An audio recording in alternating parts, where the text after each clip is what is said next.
Na semana dos 50 anos de Abril, a revolução que transformou os nossos dias tem presença garantida em mais um episódio do podcast Miguel Sousa Tavares de Viva Voz.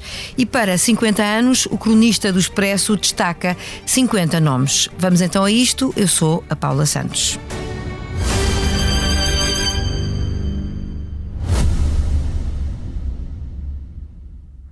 Subscrever o Expresso é ter acesso à melhor informação, a uma vasta oferta de conteúdos exclusivos e à opinião de referência. Subscrever o Expresso é tornar-se membro do nosso clube, poder ser voz ativa de uma comunidade informada e beneficiar de vantagens exclusivas. Subscreva o Expresso em expresso.pt/digital. Expresso. Liberdade para pensar. Ora viva, Miguel. Viva, Paula. A lista é longa, tem 5 dezenas de nomes, sublinha no seu critério quem são as pessoas que ajudaram a tornar os dias melhores.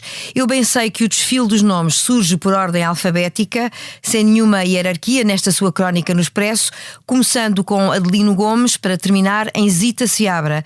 Mas proponho o desafio de tentar estabelecer uma prioridade da seguinte forma: se tivesse que destacar logo à partida alguns destes protagonistas, quem são os primeiros nomes que lhe vêm à cabeça? Salgueiro Maia, Mário Soares, Ramalhianos. Todos eles relacionados mesmo com a própria data e com a Revolução. Sim, embora Mário Soares seja um nome que já venha de trás, antes da Revolução, e que continua muito para além dela. Mário Soares, eu acho que é verdadeiramente o pai do regime democrático, não apenas porque trabalhou para o 25 de Abril, mas também porque esteve na institucionalização da democracia, porque esteve na descolonização e porque esteve no processo da nossa adesão à União Europeia, que são marcos fundamentais do 25 de Abril, qualquer deles. Dito isto, quer explicar o seu critério de escolha para estes 50 nomes? Eu, como explico rapidamente no meu texto, não são os 50 nomes mais importantes. Muita gente escolheria outros nomes. Por exemplo, não está lá Álvaro Cunhal, etc. São os 50 nomes que eu considero que ajudaram a tornar Portugal melhor ao longo destes 50 anos, que foram determinantes. Portanto, não está ninguém de quem eu não goste, não está ninguém cuja obra ou cujo trabalho eu não considero relevante para o país. Estão 50 nomes de pessoas cuja atuação, de facto, eu admirei ao longo destes 50 anos. Esse é o critério. Corrija-me se eu estiver errada, mas creio que encontrei apenas 9 mulheres num lote de 50 personalidades. Na sua leitura faltou peso? Faltou alguma coisa do lado das mulheres para poderem ter destaque, pelo menos na sua visão, naturalmente, nestas últimas 5 décadas? Falta o protagonismo das próprias mulheres. Creio, se não estou errado, que a maior parte delas está num setor artístico, muito mais do que na política. Na cultura, provavelmente, não é? Porque há aqui vários nomes ligados à cultura. Na política está a Maria Lourdes Pintaceu, está a Zita Seabra, não me recordo se está mais alguém, mas de facto eu acho que continua a haver muito pouco protagonismo das mulheres na vida política, não tanto ao nível quantitativo, mas se calhar ao nível de importância adquirida na política. E porquê é que isso acontece, na sua opinião? Porquê é que esse é o fator que ainda não foi ultrapassado? Paulo, isso seria outro programa. Entre razões endógenas e exógenas, eu não sei qual é verdadeiramente a questão. Eu, pela positiva, eu diria que a política é demasiado desinteressante para interessar as mulheres. Entre estes nomes que marcaram os últimos anos, quem é que se destacou mais recentemente e quem é que imagina, o Miguel, que possa ainda vir a desempenhar um papel importante nos tempos mais próximos desta sua lista? Acho que António Costa está fadado para desempenhar um papel importante, sem dúvida. Acho que não é uma qualquer Lucília Gago que consegue pôr fim à carreira política dele. Não sei se será boa, se não, mas certamente que iremos ouvir falar dele nos anos mais próximos. Esse é um nome incontornável. Não sei se o mesmo acontecerá com Luís Montenegro, tenho muitas dúvidas. E vai aparecer gente nova dentro da política, que, por exemplo, temos agora, adiante falaremos do caso do Sebastião Bugalho, do imprevisível. Já lá vamos. Mas em relação ao Luís Montenegro, devo aqui realçar, para não haver dúvidas, que o Miguel não o destaca na lista, não é? Exatamente. Porque referiu a ele, mas não o destaca. Tem razão, está fora da lista, exatamente. Bem, também acho que ninguém o consideraria um dos 50 nomes mais importantes dos últimos 50 anos, com certeza que não. Já por outro lado, Fernando Medina está na sua lista. Porquê? Fernando Medina está na minha lista porque, como eu digo, foi o melhor presidente da Câmara de Lisboa de que eu guardo memória, e foi um ministro das Finanças que conseguiu 2 anos consecutivos um superávit, um deles de 1,2% do PIB, que era inimaginável ainda há uns anos atrás, e o primeiro que conseguiu reduzir a dívida de Portugal para menos de 100% do PIB. Portanto, acho que... E também acho que é um nome de quem se irá ouvir falar nos tempos mais próximos. Do lado dos presidentes da República destaca Mário Soares. O meu critério, mais uma vez, não é aqueles que tiveram mais importância política. É evidente que Cavaco Silva teve imensa importância política, foi 10 anos Presidente da República. Agora, o meu critério é aqueles que eu acho que pela sua intervenção tornaram Portugal melhor. E nesse critério eu não meto Cavaco Silva, nem como Primeiro-Ministro, nem como Presidente da República. Nas suas escolhas, o Miguel procurou ir a diversas áreas da sociedade, da política à cultura, passando pelo jornalismo e também pelo desporto. Neste caso, fez escolhas na área do atletismo e do futebol. E quando falamos de futebol em Portugal, falamos incontornavelmente de Cristiano Ronaldo. Mas o Miguel escolhe como referência Mário Jardel. Quer explicar? Qual das coisas? A minha escolha ou a minha ausência? Eu acho que as duas coisas têm interesse para nós. Bom, Mário Jardel, porque, como eu digo ali, é o único que teve direito a uma canção com letra do Carlos T, interpretação do Rui Veloso, que era Voar como o Jardel sobre os centrais.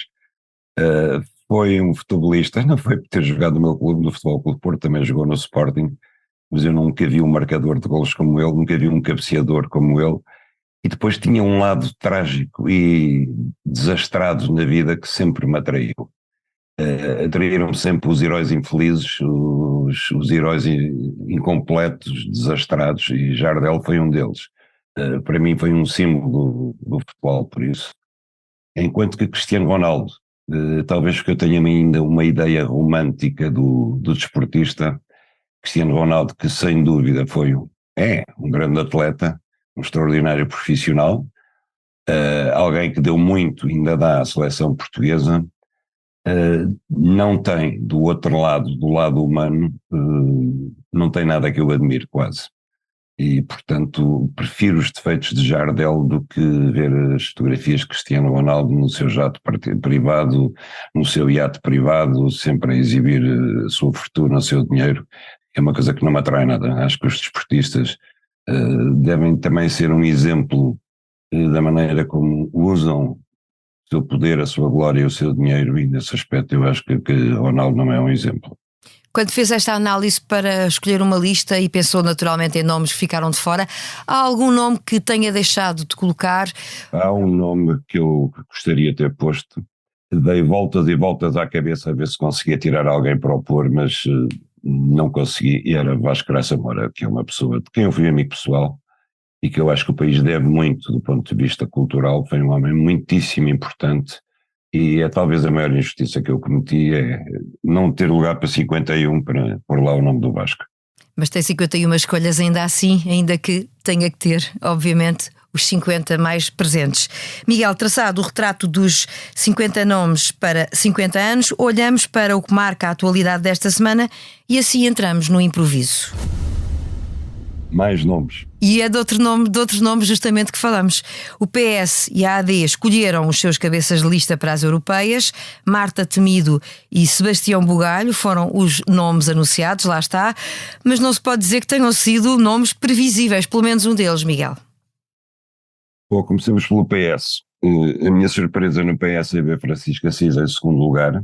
Acho que ele, desde que saiu do SES e desde que surpreendentemente apareceu como apoiante de Pedro Nuno Santos, tem tido um percurso errático, breve mas errático, e acho que agora o seu regresso ao Parlamento Europeu, e eu que já fui cabeça de lista, se bem estou recordado, aparecer agora como número 2 de Marta Temida, acho que é uma despromoção para Francisco Assis, e é um bocado surpreendente mesmo. Ainda há um mês atrás era candidato a Presidente da Assembleia da República, de quem se falava para hipotético Presidente da República do Partido Socialista, agora aparece como número 2 de Marta Temido, mas incompreensível. Sendo que Marta Temido também é presidente da Conselhia de Lisboa do Partido Socialista e admitia-se que pudesse ter outro tipo de ambições que não passavam já para as europeias, não é?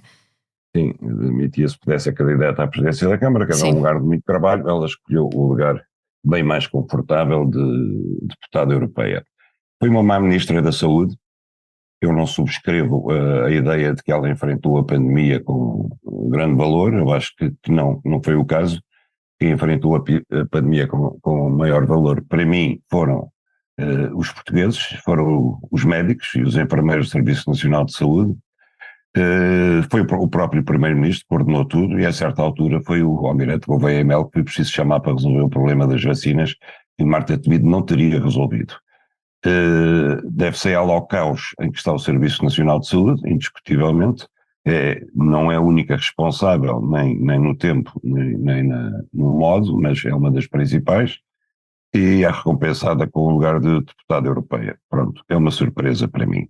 Também na lista do PS, quero falar de uma coisa que eu acho que, de facto, olhando para vários nomes das listas, vê-se que os partidos usam no Parlamento Europeu muito para recompensar os seus quadros partidários com valor a 100 euros.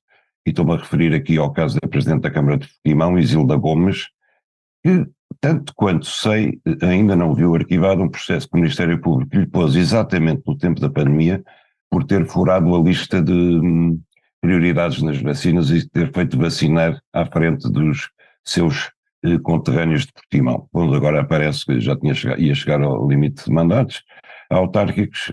Portimão é um caos total, absolutamente infrequentável em termos urbanos, e agora aparece como deputada no Parlamento Europeu, porque, ao que parece, tem conhecimentos europeus ou interesses europeus que até agora eram desconhecidos.